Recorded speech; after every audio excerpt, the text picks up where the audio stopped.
do lugar da bênção. E ele foi procurar em Moabe a solução para a sua vida, para o seu sustento, desobedecendo a Deus. Ele não consultou a Deus. Ele tinha que ficar onde estava. Ali era a terra da promessa. Ele tinha que confiar em Deus. Mas ele saiu, foi para as terras de Moabe, acabou morrendo, acabou que seus filhos morreram também. E sua esposa Noemi voltou para Israel sem nada, né? Sem nenhum tipo de possessão, trazendo consigo agora uma nora, Ruth, mas Deus não deixou que ela passasse fome, não deixou também que Ruth, que havia se convertido a Deus, passasse por necessidade. Pelo contrário, Deus usou de tanta misericórdia para com aquela viúva e com a outra viúva que era sua nora, né, a Ruth, que através dessa família que veio nascer Jesus. Dessa família aí descendeu então o rei Davi. Então nós temos esse exemplo aí dessa viúva. Na verdade nós podemos citar aí as duas viúvas, né? São 2 profetas, 2 viúvas e 2 tipos de azeite diferentes. Então nós podemos ver aí 1 de Reis e 2 de Reis. 1 de Reis falando sobre Elias e a viúva de Serepta, que foi falado na lição passada. E havia ali uma fome na terra, havia parado de chover, segundo a profecia do próprio Elias, e havia uma grande fome. Então Deus, depois de enviar a Elias a alimentação através de um anjo, depois ainda enviou através de corvos, e agora Deus manda Elias para Serepta, aí na região do Líbano, e diz: olha, lá uma viúva vai sustentar você. Então Deus abençoa aquela viúva. Quando Elias chega ali, ela está catando um graveto apenas para fazer o último bolinho e morrer. E ela só tinha um pouquinho de farinha e um pouquinho de azeite. Então o profeta chega e diz: o que você está fazendo, mulher? Não, vou fazer um bolinho aqui e vou comer com meu filho e vamos morrer. Então Elias fala: primeiro faça para mim um bolo, porque o Deus que eu sirvo está dizendo: não vai faltar o azeite na botija, não vai faltar a farinha na panela. E ela confiou nessa palavra, ela acreditou em Deus, mesmo não pertencendo ao povo de Deus. Mas ela confiou, ela acreditou nessa palavra. E ela fez então o bolo para Elias. E Deus fez um milagre ali da multiplicação do alimento. Nunca mais faltou, até que voltou a chover. Então o alimento estava sempre ali, a farinha e o azeite. Depois nós temos aí, em 2 de Reis, onde a nossa lição também cita aí, capítulo 4, versículo 1 ao versículo 7, fala da privação financeira por causa da morte de um marido, da mulher de um dos filhos dos profetas. Então ela não era esposa de um profeta reconhecido já como profeta, mas de um filho de um profeta, de muito mais provável aí, um estudante, né? Um filho de profeta que estudava na escola de profeta. Porque Eliseu conhecia a mulher, chega para ele e diz: você conhece meu marido, teu servo. E outra coisa, o senhor sabe que ele era fiel, era justo. Então não era um marido infiel, não era um homem atrapalhado, não era um homem pecador, não era um homem que queria deixar sua esposa sem nada, nada disso. Ele era um homem fiel a Deus, temente a Deus. Era um legítimo homem de Deus, que confiava totalmente em Deus, a provisão de Deus para a sua família. Muita gente até fala mal desse homem que não deixou nada para a esposa, porque as pessoas são materialistas, só pensam nas coisas materiais. Mas esse homem, ele entregou totalmente a sua vida nas mãos de Deus. Ele confiou totalmente a subsistência da sua família a Deus. Quantos hoje fazem isso? Vão para o campo missionário, deixam tudo, vendem tudo, acabam com tudo, não tem mais nada. E se entregam totalmente nas mãos de Deus. Pergunte para eles se eles estão passando fome. Pergunte para eles. E você vai ver que não. quando eu estive no campo missionário, eu passei por situação difícil, por aflição. Teve dia que eu cheguei em casa e não tinha nada para comer. A geladeira estava totalmente vazia. Porque na casa de pobre, a despensa é a geladeira, não é um quartinho. Porque não existe possibilidade nem de ter quartinho na casa de pobre, separado. Então, a geladeira é que é a despensa. Tem alguma coisa, está lá na geladeira para comer. Se não tiver, não tem nada. Então, teve dia que eu cheguei e não tinha nada. Minha esposa disse, olha, não tem mais nada. E o que eu fiz? A única coisa que o cristão tem que fazer. Eu fui orar. Fui para a igreja, dobrei os joelhos, fui orar ao Senhor. E o crente tem que se lembrar da palavra de Deus. Então você é fiel, você dá o seu dízimo corretamente, entrega seu dízimo, suas ofertas, você dá a sua vida para Deus, você nunca vai passar fome. Por quê? Na hora dessa angústia, na hora dessa aflição, clame a Deus, converse com Deus. Senhor, eu estou aqui, dei minha vida para o Senhor. Minha família está aí, precisa de alimentação. Então, Deus responde. Isso que eu fiz. Quando eu cheguei em casa, que eu saí da oração, que voltei para casa, eu já achei lá em casa uma mesa cheia de coisa, muitos alimentos, muita coisa muito boa. E eu perguntei, mulher, o que é isso? O que está fazendo?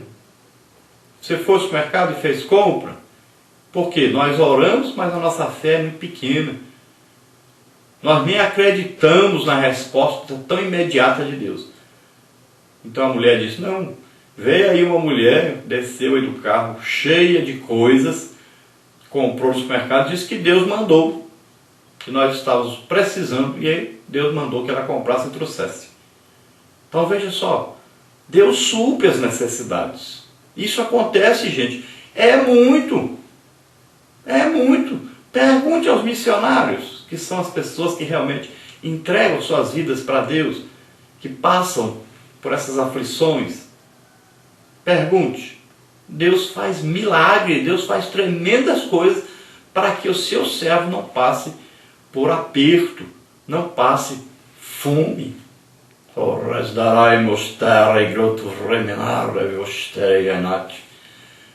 Tenha certeza disso. Deus é aquele que supre as nossas necessidades. Não vai faltar alimento para você. Entregue a sua vida para Deus. Entregue totalmente, confie na providência de Deus. Então, nesse caso, o marido havia contraído dívidas que ele iria pagar. É como se a gente que compra na padaria, no supermercado, compra a prazo. Quando chega o final do mês, início do mês, você recebe o salário, vai lá e paga. Acontece que ele morreu antes de pagar. E não tinha como pagar agora. Imagine uma esposa de um pastor, numa cidadezinha do interior, e de repente o seu esposo morre. Tem conta para pagar, tem conta no supermercado, na loja, na farmácia, tem conta. E o seu esposo morreu. E de repente ela tem o quê? Hoje as leis brasileiras dizem que aquela pessoa que morreu não deve mais. Mas nos outros países, e neste caso aqui em Israel, não existia isso. A lei que existia era a seguinte: seu marido morreu, então os seus filhos trabalharão como escravos para pagarem a dívida do seu pai. A esposa também, a viúva, vai trabalhar para pagar a dívida do seu falecido marido. A lei dizia isso. Então, a pessoa ficava trabalhando como escravo, a sua família toda como escravo para alguém que era aquele que tinha o direito, porque a dívida daquela família precisava ser quitada. Então o que aconteceu? Como aquele homem morreu e tinha uma dívida para ser paga, os credores vieram então e disseram: vamos levar seus 2 filhos para eles trabalharem como escravos para pagar a dívida do pai que morreu. E ela então fez a única coisa certa que uma pessoa justa que teme a Deus vai fazer. Clamou a Deus. Quem era o representante de Deus ali? Hoje é diferente. Hoje nós fechamos o olho e já estamos conversando direto com Deus. Mas ela precisava procurar, naquela época era assim. Tinha que procurar o representante de Deus. E ela foi ao representante de Deus, que era o profeta Eliseu. Não é Eliseu que foi a viúva. É a viúva que foi a Eliseu.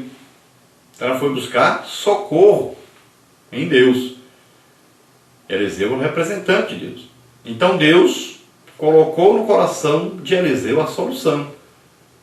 Deus iria usar alguma coisa que aquela mulher tinha para multiplicar, e ela então poderia saldar a dívida do seu marido e seus filhos não seriam levados como escravos.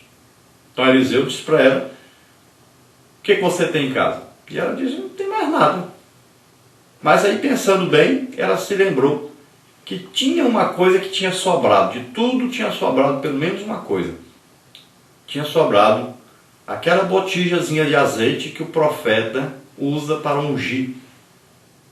Ungir um enfermo, né? Ungir ali, naquele tempo se ungia. Até os objetos eram ungidos. Hoje no Novo Testamento não. Só existe hoje a norma bíblica chame os presbíteros da igreja, se alguém está doente, enfermo, chame, e eles vão ungir o enfermo, o doente, com óleo, em nome do Senhor. A oração da fé, não é o azeite, não é o óleo, mas a oração, se a pessoa tiver pecado, será perdoado, e se tiver doente, tiver enfermo, serão curados, então, essas doenças, essas enfermidades. Veja bem que não é por causa do azeite, não é o azeite que vai curar, mas a oração da fé, acreditando em Deus. Então, este óleo é um elemento de levar fé ao doente, de trazer encorajamento àquele que vai ungir e fé para ambos, para que o milagre aconteça. Já no Antigo Testamento, lá sim se ungia objetos, casas, se ungia os reis, se ungia as pessoas e objetos. As pessoas, somente os reis que eram ungidos, e o azeite era separado, não podia ser usado para qualquer coisa, só com a ordem expressa de Deus. Então no Novo Testamento já existe a unção com óleo para ungir pessoas, já não é mais para ungir objetos. Nós não vamos ver nenhum tipo de unção de objetos no Novo Testamento. Essa unção vai trazer tanto perdão de pecados, quanto uma cura.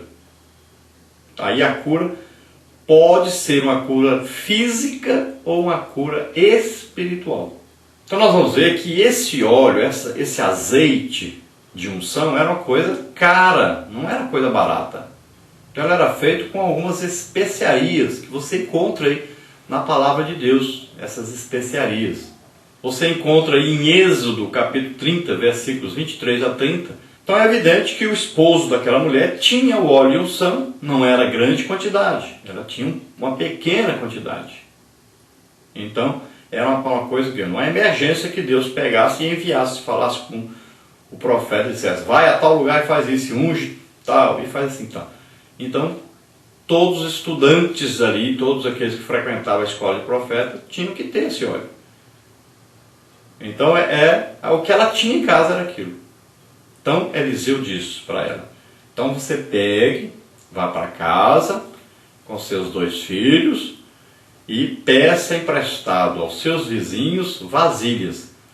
Mas veja bem, não poucas, o máximo que puder. Pegue, leve para casa.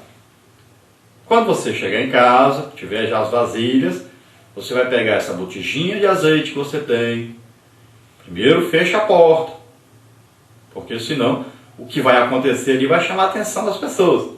Imagine uma mulher com a botijazinha pequenininha derramando azeite, um monte de vasilhas vazias, e esse azeite nessa vasilhinha pequenininha nunca parava de sair.